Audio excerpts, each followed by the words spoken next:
मुख्यमंत्री केशव प्रसाद मौर्य ने विपक्षियों पर जमकर निशाना साधा। कई स्थानीय नेता पार्टी में हुए शामिल। कोविड-19 की जमकर उड़ाई गई धज्जियां। डिप्टी सीएम सहित कई नेताओं ने नहीं पहना मास्क। जिला मैनपुरी। रिपोर्ट आमिर अली। प्रदेश के उप मुख्यमंत्री एवं जनपद के प्रभारी मंत्री केशव प्रसाद मौर्य ने मैनपुरी पहुंचकर सबसे पहले जनपद के विकास हेतु सड़क, बिजली, शिक्षा, महिलाओं को आत्मनिर्भर बनाने, किसानों के उत्थान, ग्रामीण पेयजल, पशुपालन, दुग्ध विकास, अनुसूचित जाति जनजाति उत्थान, लघु एवं सीमांत कृषकों, चिकित्सा एवं स्वास्थ्य आदि के लिए 280 करोड़ 77 लाख की वर्ष 2021-22 हेतु जिला योजना समिति की बैठक में अंतिम रूप दिया। डिप्टी सीएम से लेकर आबकारी मंत्री ने कोविड-19 की जमकर उड़ाते दिखे धज्जियां। प्रशासन ने नहीं लिया संज्ञान। ब्यूरो। प्रदेश सरकार जनपद के विकास के लिए कटिबद्ध है। जनपद के सर्वांगीण व्यापक विकास के लिए धनराशि की कमी नहीं होगी। तीव्र गति से चहुमुखी विकास होगा। जिला योजना में किसानों, महिलाओं के आर्थिक उत्थान, शिक्षा की गुणवत्ता सुधारने, चिकित्सा एवं स्वास्थ्य, सड़क एवं पुल, किसानों के हितार्थ संचालित योजनाओं सहित अन्य जनहित से जुड़ी योजनाओं में अधिक धनराशि प्रस्तावित की गई है। बैठक के बाद उप मुख्यमंत्री ने एक जनसभा को संबोधित करते हुए विपक्षियों पर जमकर निशाना साधा। उन्होंने कहा कि अखिलेश यादव किसानों की बात करते हैं, जबकि अखिलेश गाजर और धनिया के पत्तों में अंतर नहीं जानते होंगे, रबी व खरीफ का फसल के बारे में नहीं जानते होंगे। उन्होंने कहा कि भाजपा सर्व समाज की पार्टी है, जबकि और पार्टियों में परिवारवाद चलता है। भाजपा में तो एक चाय वाला भी प्रधानमंत्री बन सकता है, मगर और पार्टियों में नहीं। भाजपा में गरीब और किसानों का भविष्य सुरक्षित है, बाकी पार्टियों में नहीं। किसान आंदोलन के बारे में पूछने पर उन्होंने कहा कि वहां पर किसानों के रूप में विपक्षी पार्टियों के कार्यकर्ता हैं। किसान आज भी भाजपा के साथ हैं। इसके साथ कई स्थानीय नेता पार्टी में शामिल हुए। इस अवसर पर आबकारी मद्य निषेध मंत्री रामनरेश अग्निहोत्री, जिलाध्यक्ष प्रदीप चौहान, पूर्व जिलाध्यक्ष आलोक गुप्ता, जिलाधिकारी महेंद्र बहादुर सिंह, पुलिस अधीक्षक अविनाश पांडेय सहित अन्य संबंधित अधिकारी आदि उपस्थित रहे। मुख्य विकास अधिकारी ईशा प्रिया ने बैठक का संचालन किया। White deputy CM Keshav Prasad Maurya.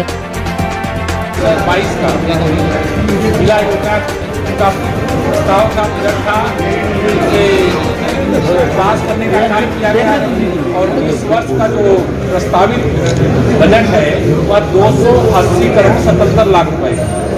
हमारा प्रयास है कि जनपद का सर्वांगीण विकास। यार नीचे डाउन रखो यार, तुम क्या कर रहे हो?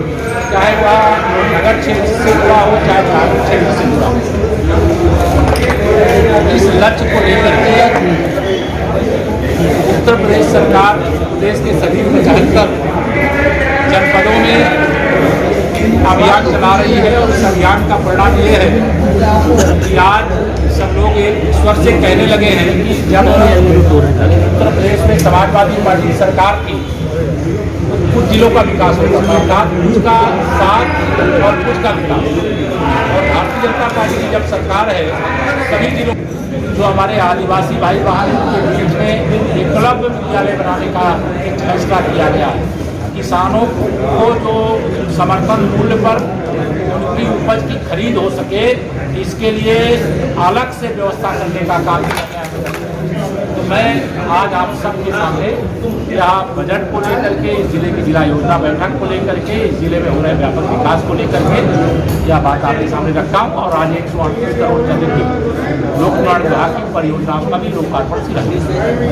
कोई सवाल? एक सवाल है 2014 में बीजेपी का मोमेंटम पश्चिमी उत्तर प्रदेश से बना, 2017 में भी लहर आपकी पश्चिमी उत्तर प्रदेश से बनी थी और 2019 में भी आपकी लहर पश्चिमी उत्तर प्रदेश से बनी थी। आप पश्चिमी उत्तर प्रदेश का किसान लगातार धरने पर है, क्या 2022 में क्या असर पड़ेगा? आप सब लोग ध्यान रखें कि ये किसान नहीं हमारे खिलाफ, 0.1% किसान ऐसा होगा जिसे कहते हैं आप वह कोई धरने में होगा। बाकी किसान भाजपा के साथ थे, भाजपा के साथ और हमारी पार्टी, हमारी सरकार किसान विरोधी नहीं है, किसानों की समर्थक है। किसानों की ऐसी है जो किसानों के जन्मजात विरोधी, चाहे वो कांग्रेस हो, चाहे वो सपा हो, चाहे अन्य पार्टियां हो, वह सारे लोग भाजपा और मोदी जी के खिलाफ कोई मुद्दा नहीं पाते हैं। तो सीए की तरह किसान आंदोलन की आड़ में उन्होंने राष्ट्रीय पर्व गणतंत्र दिवस पर लाल किले पर एक तरह से जो तिरंगे की जगह एक विशेष प्रकार के झंडे को लहराने का काम किया। उसके लिए मैं देश के भाजपा विरोधी और मोदी विरोधी राजनीतिक दलों को जिम्मेदार मानता हूँ। और यह आंदोलन जो कर रहे हैं वो अपनी समस्या बनाए सरकार को हमारी सरकार का आदरणीय योगी आदित्यनाथ प्रयास है कि हम उत्तर प्रदेश की 24 करोड़ जनता की आकांक्षाओं के अनुरूप जो हमारे पास साधन है उन साधनों का 100% सदुपयोग करके उसका लाभ आम लोगों को प्राप्त हो, इसका प्रयास करना। प्रदेश की कानून व्यवस्था की विशेष तौर से आज जो मुझे आप सबके साथ बात करनी थी वह केंद्रीय बजट को लेकर के बात करनी। जो भारत सरकार का बजट आया उस बजट के माध्यम से जहाँ या 21वीं मतलब 2021 और 22 का बजट होने के कारण इस दशक का पहला बजट और इस दशक के पहले बजट में सरकार ने जो अपना बजट माननीय मोदी जी के नेतृत्व में प्रस्तुत किया है उस बजट के माध्यम से आत्मनिर्भर भारत बनाने का की नींव डालने का काम किया गया। चाहे वह देश का विकास हो, चाहे गरीब किसान मजदूर हो, चाहे देश की सुरक्षा, चाहे देश के ट्रक से मंडी तक पहुंचाने काम करना पड़ता कि नहीं करना पड़ता। आज मोदी जी ने जो कृषि कानून बनाया यही बनाया है कि अब किसान चाहे तो अपने खेत में ही खड़े खड़े अपने सामान की कीमत देश में जहां अधिक मिल सकती है वहां पर वो बेच सकता है। अगर आप मंडी तक ले जाना ना पड़े और मंडी से भी ज्यादा रेट आपको अपने खेत पे मिल जाए तो वह अच्छा है कि मंडी ले जा करके जो रास्ते का खर्चा कर सके वह अच्छा है। मैंने कहा अखिलेश जी नहीं जानता श्री मुलायम सिंह जी तो किसान है, मैं उसके बारे में कुछ नहीं कहूंगा, लेकिन शायद श्री अखिलेश यादव जी को तो धनिया और गाजर के पत्ते का अंतर पता नहीं। रबी और खरीफ की फसल का अंतर पता नहीं है, वो किसान की बात करने लगे। मेरे भाई जरा इस देश के किसानों की दशा सुधारने के लिए, मैं जानता हूं आप मोदी जी का समर्थन नहीं करोगे, अरे विरोध के लिए वो मुद्दे खोजो, वह बात हमें बताओ। हमारी सरकार चल रही है उत्तर प्रदेश के अंदर, उत्तर प्रदेश में आप बताओ कि आप ये और करो। गुंडे उत्तर प्रदेश छोड़ करके भाग भाग करके ठिकाने तलाश रहे कि नहीं तलाश रहे। बड़े बड़े अपराधियों के लिए उत्तर प्रदेश में जगह नहीं बची। जमीनों मकानों दुकानों पर कब्जा करने का काम जो पहले होता था आज कोई कर रहा है क्या? ईमानदारी के साथ विचार करिएगा। जितना काम माननीय नरेंद्र मोदी जी के प्रधानमंत्री बनने के बाद किसानों के लिए हुआ है, गरीबों के लिए हुआ है, मजदूरों के लिए हुआ है, इसके पहले की सरकारों ने किया था क्या ये सब काम? ये सारे बौखलाए हुए हैं। इनको लगता है नरेंद्र मोदी को इस देश की पूरी समस्या ही खत्म कर देगा तो हमारी दुकान कैसे चलेगी। कोई जातिवाद की दुकान चलाता था, कोई गरीबी हटाओ गरीबी मिटाओ के नारे देकर के वोट लेता था, कोई कहता था कि हम ऐसी सड़क बनवा देंगे, ऐसे पुल बनवा देंगे, ऐसे उद्योग लगवा देंगे, लेकिन किया क्या? सत्ता में रहे तो न किसानों को याद किया, न गरीबों को याद किया, न मजदूरों को याद किया, न जवानों को याद किया, न देश की सीमाओं की सुरक्षा कर सके। लेकिन आज हर देशवासी गर्व कर सकता है कि माननीय नरेंद्र मोदी जी के नेतृत्व में अगर हमने देश को सौंपा है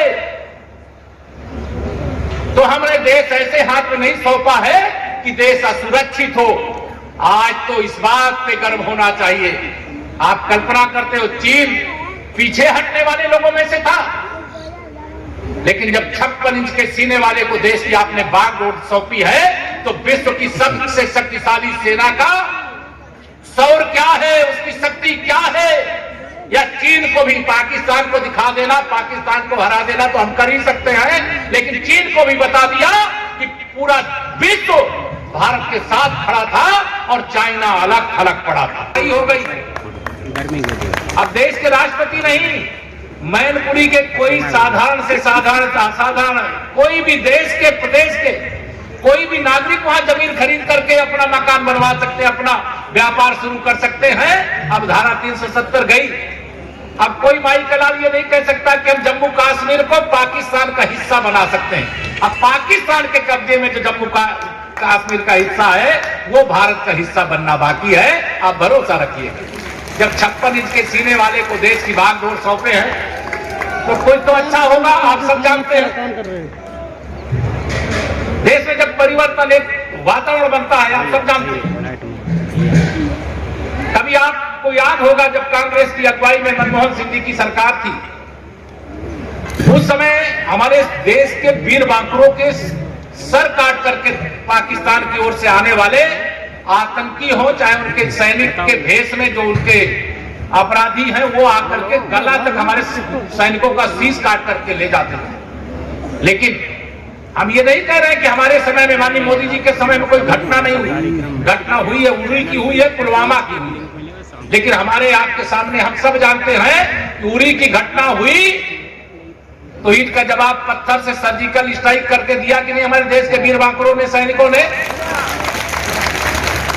पुलवामा के अंदर जब आतंकवादी हमला हुआ तो हमारे देश के वीर वाकरों ने एयर स्ट्राइक करके उनके आतंकवादियों के कैंप को नष्ट करने का काम किया कि नहीं काम किया? उनकी कब्र वहीं पर बना देने का काम किया कि नहीं काम किया? धारा 370 हटने के बाद कितने आतंकवादी मारे गए हैं, कभी कभी हमारे मीडिया के मित्र आंकड़ा दे देते।